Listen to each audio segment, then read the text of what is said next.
안녕하세요. 통합가게 임병준입니다. 자, 이번 시간에는 생물 다양성과 유지 첫 번째 파트였죠. 지질 시대와 환경과 생물 다양성인데, 우리 지난 시간에 했던 얘기를 잠깐만 언급하고 좀 넘어가겠습니다. 지난 시간에 우리가 뭘 했냐면은 지질 시대가 무엇이고, 그리고 지질 시대를 어떻게 구별하는지 이야기를 했고요. 총 지질 시대를 4단계로 나눴습니다. 성캄브리아, 고생대, 중생대, 그리고 마지막으로 신생대. 자, 그리고 또 한 가지 얘기를 했었는데요. 화석이었습니다. 화석. 그래서 화석을 통해서 지층이 만들어진 시기라든가 아니면 지층이 만들어질 당시에 그 환경에 대한 이야기를 할 수 있다라는 이야기를 했을 겁니다. 자, 오늘은 그 후속 이야기고요. 생물 다양성에 대한 이야기, 환경과 생물 다양성에 대한 이야기를 좀 진행할 예정입니다. 자, 그러면 오늘의 학습 목표입니다. 자, 지질시대 동안 생물이 지구 환경의 변화에 적응하며 생물 다양성이 이루어진 과정을 추론할 수 있다라는 건데요. 지질시대 동안 나타난 변화에 대한 이야기를 할 거고요. 또 한 가지는 생물 대멸종입니다. 생물 대멸종의 원인과 그 이후에 나타난 생물계의 주요 변화를 지구 환경의 변화와 관련지어 설명할 수 있다라는 겁니다. 그래서 자, 오늘의 내용으로 좀 넘어가겠습니다. 자, 첫 번째 내용인데요. 지질시대 환경과 생물의 변천에서 첫 번째 시대는 선캄브리아 시대였었죠. 선캄브리아 시대. 선캄브리아 시대는 매우 길었습니다. 지구 역사의 거의 한 88%, 거의 90% 가까이를 차지하고 있을 정도로 엄청나게 긴 시절이었고요. 자, 그 긴 시절 동안 강하게 넷째는 자외선 때문에 우리 자외선 차단제, 피부암이나 이런 걸 예방하기 위해서 자외선 차단제를 바르죠. 자, 우리처럼 세포가 많은 생명체들에겐 자외선이 그냥 피부 조직의 변형을 추구하는 정도지만 단세포나 이런 녀석들은 죽여버릴 수 있습니다. 그래서 우리 지금 자외선 살균제, 자외선 소독기 이런 거 쓰고 있잖아요. 자, 그러다 보니 자외선을 피해서 생활을 해야 돼서 주로 바다에서 생물들이 활동했을 것이다 라고 추정하고 있습니다. 자, 그러다가 이제 남세균이라고 하는 녀석이 출현하는데요. 남세균의 출현이 중요한 이유는 바다와 대기로 산소를 방출하였다라는 겁니다. 생물이 하는 과정 중에 산소를 만들어내는 과정이 있었죠. 바로 광합성입니다. 광합성. 그래서 최초의 광합성을 했던 생물로 현재는 추정하고 있어요. 자, 남세균이 출현한 이후 바다와 대기로 산소를 방출하였고요. 자, 성캄브리아 시대의 말기에 이르러서는 이제 다세포 생물이 출현하였다라고 되어 있습니다. 다세포 생물. 이거는 남세균의 광합성과 관련이 있죠. 남세균이 광합성을 통해서 산소를 방출하면 이 산소를 이용해서 호흡을 할 수 있게 되고, 호흡을 하게 되면 막대한 에너지를 얻을 수 있게 돼서 활동과 번식 그리고 진화에 굉장히 유리하다라고 이야기했습니다. 그래서 남세균 출현한 이후 성캄브리아 시대 말기에 드디어 다세포 생물들이 출현한다라고 보면 됩니다. 간단한 형태의 다세포 생명체들이 출현하였고요. 자, 두 번째는 고생대입니다. 고생대. 자, 고생대에는 다양한 해양 생물이 증가하였다라는 겁니다. 주 특징은 해양생물입니다. 해양생물. 아직 육상으로 고생대 말에 이르르면 육상으로 일부 생물들이 진출하기는 하는데 초기에는 해양생물 위주로 증가하였고요. 고생대에 오존층이 드디어 형성이 됩니다. 광합성에 의해서 만들어졌던 성캄브리아 시대에 만들어졌던 이 산소들이 오존을 형성하고 난 이후에 생물이 육상으로 진출하게 되었는데요. 현재 과학자들의 알아낸 바로는 양서류라든가 양치식물 이런 것들이 먼저 육상으로 진출하였다라고 보고 있습니다. 양서류는 개구리 같은 녀석이죠.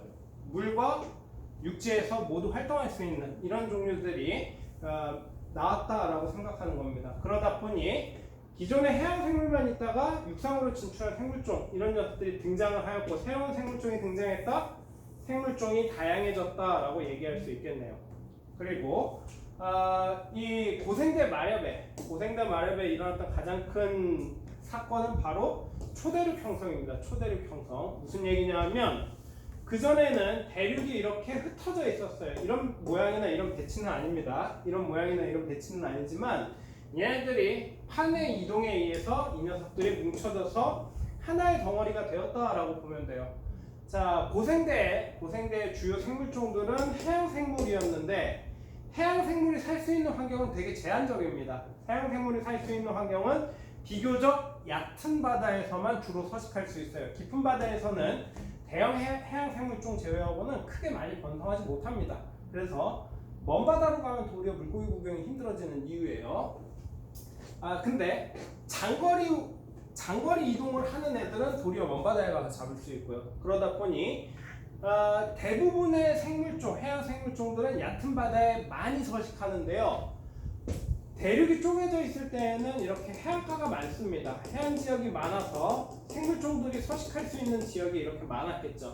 자, 근데 얘가 하나로 합쳐지게 되면 이렇게 있었던 해안으로 둘러싸여 있던 녀석이 하나로 합쳐지게 되면 전부 다 주변이 육지로 바뀌어 버립니다. 얕은 바다가 사라지게 되겠죠. 얕은 바다가 사라지니까 생존 터전을 잃어버린 해양 생물들은 멸종하게 되었다라고 보는 겁니다. 그래서 후기 초대륙을 이루면서 생물종 수가 크게 감소하였다라는 얘기는 이런 데 살던 애들, 이런 얕은 바다에 살던 애들이 전부 다 사라졌다라고 이야기를 하고 있는 거예요.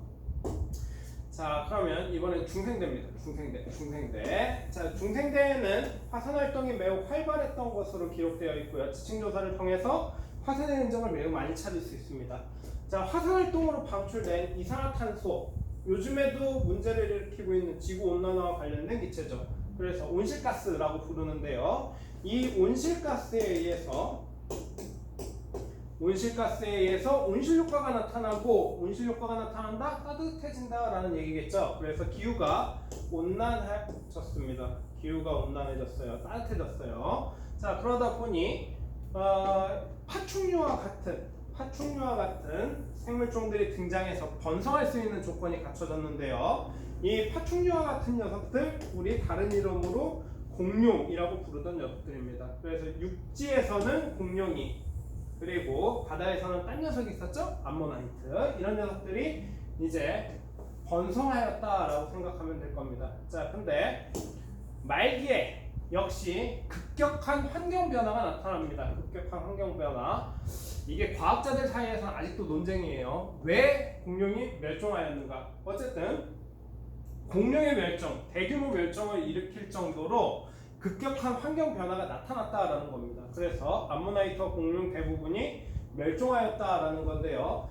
기후가 온난하다가 어떻게 바뀌었는지는 다음 신생대 얘기를 해보면 알 수 있겠죠. 신생대. 중생대 다음이 신생대니까요. 중생대에는 온난했던 기후가 후기 들어서 빙하기로 바뀝니다. 빙하기. 그리고 빙하기와 간빙기가 반복되었다라고 되어 있는 거예요. 그래서 빙하기에서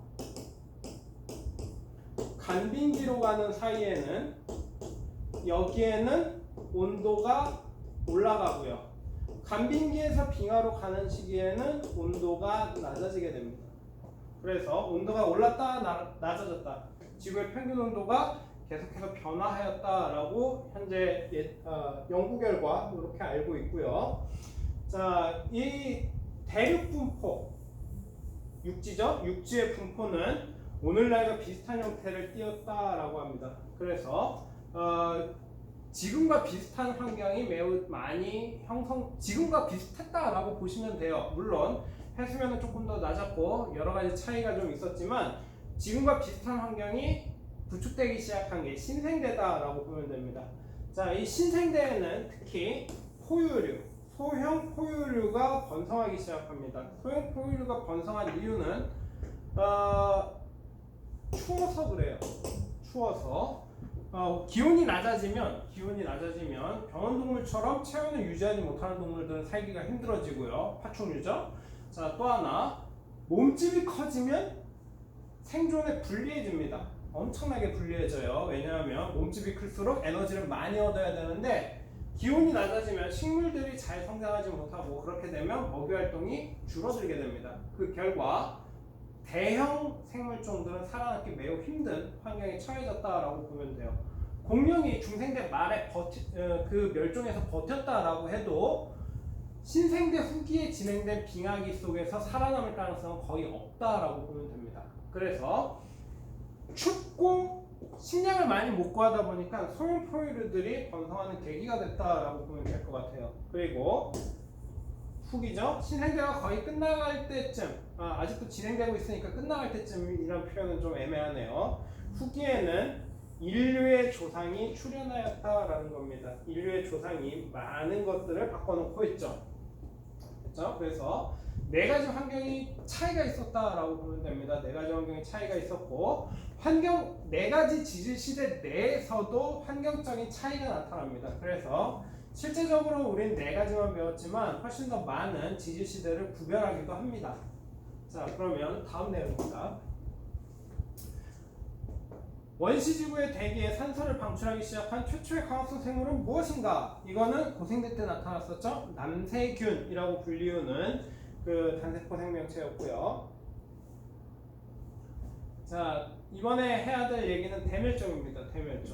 대멸종이라고 하는 것은 많은 생물종이 환경 변화에 적응을 못하거나 아니면 다른 집단과의 경쟁에서 도태되어 한꺼번에 멸종하는 겁니다. 여기서 얘기하는 종이라고 하는 녀석은 우리가 생각하는 것과 약간 차이가 있는데 우리 개에도 다양한 품종이 있다라는 거 알 겁니다. 개에도 품종이 있어요. 예를 들면 뭐 요크셔 테리어, 불독, 프렌치 불독, 아니면 뭐 치와와, 아니면 우리나라의 자랑스러운 개죠. 진돗개라든가 풍산개, 아니면 삽살개. 이런 다양한 품종들이 있습니다. 그 중에 9개가 사라졌다라는 게 아니에요. 호랑이, 고양이 이런 커다란 생물종 덩어리 자체가 통째로 사라졌다라는 겁니다. 그래서 우리가 얘기할 수 있는 동물 이름이 그렇게 많지 않아요. 한 학급에서 조사해봐야 많아야 한 20개 정도 나옵니다. 20개 정도 나오는데 그 중에서 한 70%에서 90% 가까이 사라지는 것을 대멸종이라고 불러요. 그러면 우리가 알던 동물들 20종류 정도 되는 동물들에서 딱 2종 남는다라는 거죠. 생존 능력이 뛰어난 2종만 남는다라는 겁니다.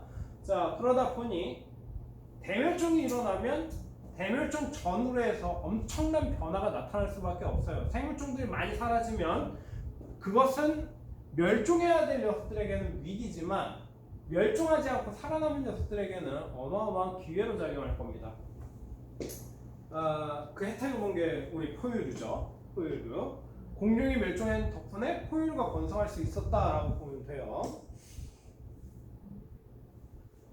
자, 지질시대 대멸종이 일어난 원인은 무엇이고 그 이후 생물계는 어떻게 변화했을까라는 건데 과학자들이 혹은 일반인들에게 많이 알려져 있는 예가 이렇게 3개입니다. 화산폭발, 기후변동, 그리고 운석충돌. 뭐 외계인에 대한 이야기들도 가끔 나오고요.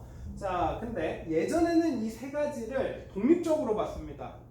무슨 얘기냐면 화산폭발설을 지지한 공룡의 멸종 이후로 화산폭발을 지지하는 사람들이 있어요. 또 하나 공룡의 멸종 원인으로 운석충돌을 지지하는 사람들이 있습니다. 그리고 공룡의 멸종 원인으로 기후변동설을 주장하는 학자들이 있어요.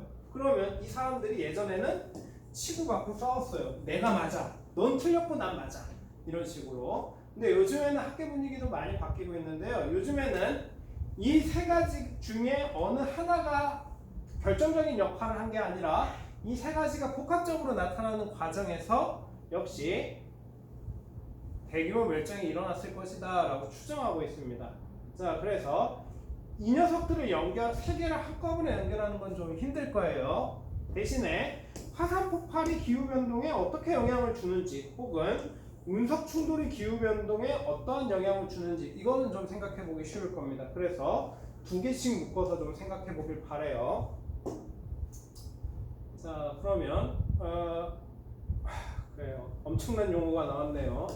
과학적 타당성. 이것이 과학적인 법칙들에 의거해서 옳은지 그른지를 생각해봐라 라는 건데 이 과학적 타당성까지 생각하지 마시고 여러분들은 논리적 타당성 수준에서 생각해 보시길 바래요. 자기가 진행하는 이야기의 한 단계 한 단계가 논리적으로 말이 되는지 아니면 그것이 말이 안 되는지를 생각해 보라라는 얘기예요. 그래서 그 논리적 타당성 정도로 이야기를 진행해 보길 바랍니다. 자, 과정 그림 가는 지지시대 동안 해양 생물의 과의 수의 변화를 나타내는 겁니다. 여기서 말하는 과라고 하는 것은 생물을 구별하는 기준 중에 하나입니다. 생물을 구별하는 기준 중에 하나인데 저희 학교에서 생물을 하진 않아서 이제 종속 과목 강문계라고 하는 어떤 생물을 구별하는 어떤 기준 틀들이 있습니다. 거기에서 과에 대한 이야기고요. 뭐 고양이과 동물 혹은 객과 동물 이런 표현 들어본 적 있었죠? 거기에 해당하는 내용이다라고 보시면 돼요. 자, 이 해양 생물 과의 수의 변화를 나타낸 그래프이고 나는 고생대 말 대멸종 전후 북극해에 서식하던 생물들의 모습을 재구성한 겁니다. 화석을 이용해서 생물들의 모습을 재구성한 건데 그림을 실제로 보죠. 자, 이겁니다. 이거 고생대에서 중생대로 넘어가는 이 시점, 고생대 말에서 중생대 초로 넘어가는 시점에 보면 생물종 수가 이렇게 증가하다가 뚝 떨어진 지점이 있죠. 생물의 과의 수가 뚝 떨어지는 이 지점에서 바로 대멸종이 있었다라고 생각하는 겁니다. 그렇게 되면 생물종이 갑자기 사라지고 나서 살아남은 녀석들이 있을 거예요. 그리고 나서 이 살아남은 녀석들이 다시 번성하였다라고 이야기하고 있는 것이죠. 그래서 화석들을 통해서 생물종들을 재현해보면 우리 고생대의 삼엽충이라든가 방충 이런 녀석들이 있었고요. 여기 보면 암모나이트 있죠? 중생대. 그래서 대멸종 전후로 해서 물고기의 모양이라든가 해양 생물들의 구조 이런 것들이 많이 달라졌다라는 것을 확인할 수 있습니다. 아시죠? 그래서 대멸종이 꼭 끝난 게 아니라 대멸종으로 사라진 애들이 있지만 대멸종 이후에 살아남은 녀석들이 다시 번성했다라는 것이죠. 우리가 눈여겨볼 수 있는 건 이 지점입니다. 이 지점 역시 중생대에서 신생대로 넘어가는 지점에 해양 생물들이 급격하게 줄어드는 이런 현상을 관측할 수 있어요. 그래도 꾸준히 증가하는 모양새를 보여주고 있죠. 여기랑은 다릅니다. 여기랑은 다르게 떨어졌다가 올라가는 것을 유지하고 있는 걸 볼 수 있는데 육상 생물들은 많이 절명했어요. 공룡이나 이런 것들. 그렇다는 얘기는 중생대 말에서 신생대로 넘어가는 시절에는 해양보다 육상에 영향을 미치는 어떤 사건들이 발생했다라고 이야기할 수 있겠죠. 자, 그러면 다음 내용으로 넘어가겠습니다. 지리시대에 일어났던 생물 대멸종의 원인을 정리해보자 라고 되어 있는데 복합적이죠. 복합적. 그래서 화산활동이라든가 아니면 운석 충돌 이런 것들에 의한 환경 변화에 의해서 이제 생물 대멸종이 일어났다라고 이야기하고 있습니다. 그래서 여러 가지 이유들이 복합적으로 작용하여 발생한다고 추정하고 있고요. 대규모의 화산폭발, 기후변동, 운석 충돌 등 대표적인 예입니다. 자, 근데 여기에서 한 가지만 좀 짚고 넘어갈게요. 대규모 화산폭발입니다. 대규모. 우리 화산하면 떠오르는 우리나라에도 화산이 있기 때문에 화산하면 떠오르는 산이 있어요. 백두산이라든가 한라산. 물론 백두산 정도 급이 되면 화산 폭발의 규모가 굉장히 큽니다. 근데 여기에서 얘기하는 대규모 화산 폭발이란 백두산 정도 이야기하는 게 아니에요. 그래서 이 대규모 화산 폭발에 대해서 알고 싶으면 시베리안 트립이라고 검색해보면 나올 겁니다. 시베리안 트랩. 시베리아, 러시아에 있는 넓은 영토죠. 그 넓은 영토 전체가 화산입니다. 거기가 한 번에 터진다라고 생각해봐요. 용암의 바다가 이루어진다. 아니면 옐로우스톤 정도는 돼야 여기에서 얘기하는 대규모 화산 폭발에 부합하는 겁니다.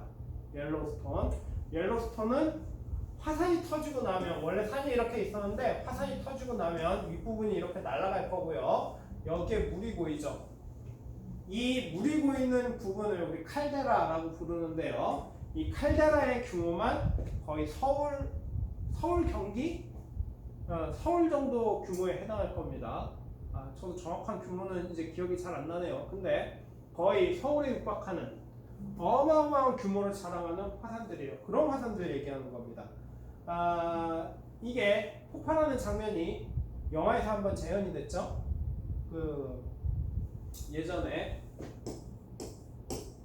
이런 영화가 있었을 겁니다. 여기에서 나왔던 그 화산이 옐로스톤이다라고 보면 돼요. 그래서 그 정도 되는 대규모 화산 폭발, 그리고 기후변동, 운석충돌 이런 것들이 멸종을 일으켰을 것이다라고 이야기하고 있는데요. 운석충돌, 우리 멸종의 대명사는 공룡의 멸종이죠. 사실 공룡의 멸종했던 시기의 대멸종은 그렇게 규모가 크진 않았지만 우리한테 제일 충격적인 사건이니까요. 그래서 유카탄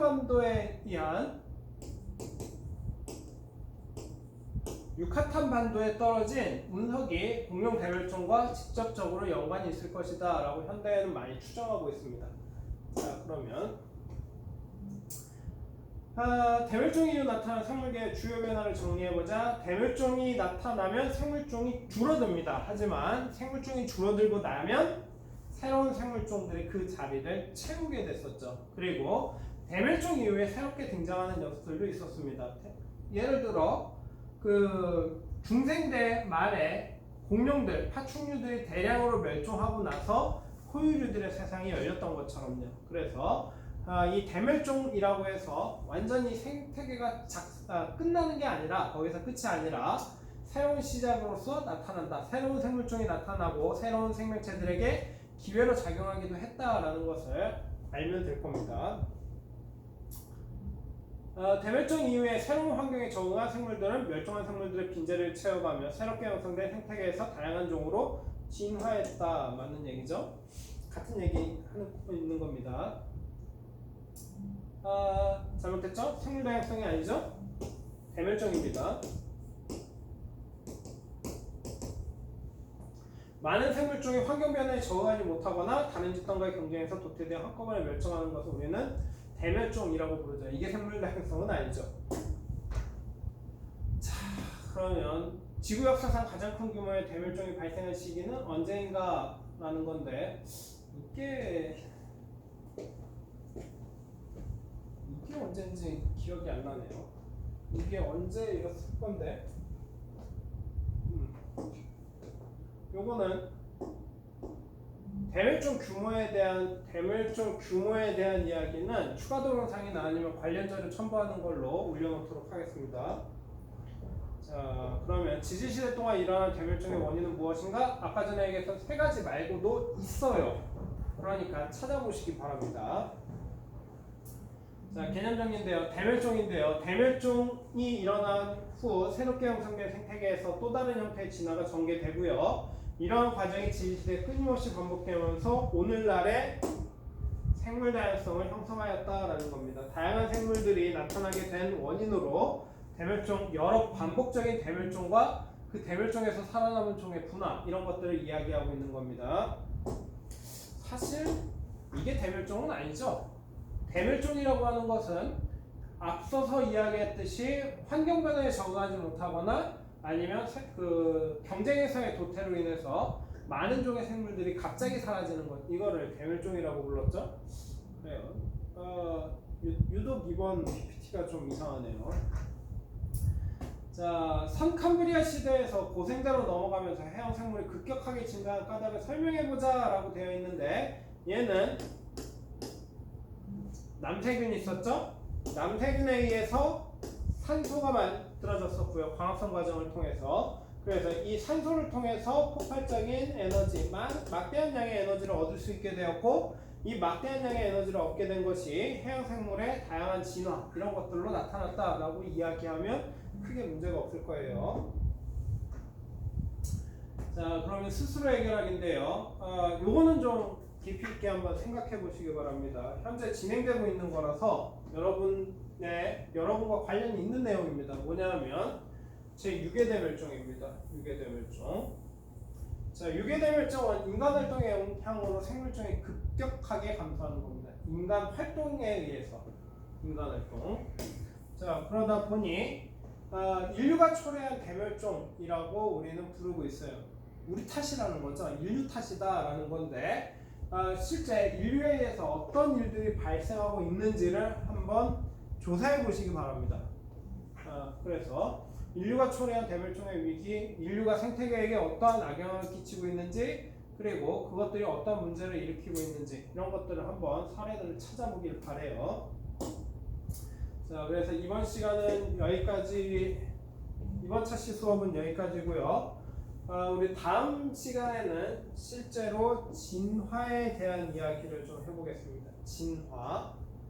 우리 진화에 대해서 잘 알고 있는 부분도 있고 잘못 알고 있는 부분들도 있어요. 그래서 그 진화에 대해서 잘못 알고 있는 부분들은 좀 제대로 바로 잡고 우리가 몰랐던 내용들 이런 것들을 알아보는 시간을 좀 갖도록 하겠습니다. 자, 그러면 이번 수업은 여기서 마치도록 하겠습니다.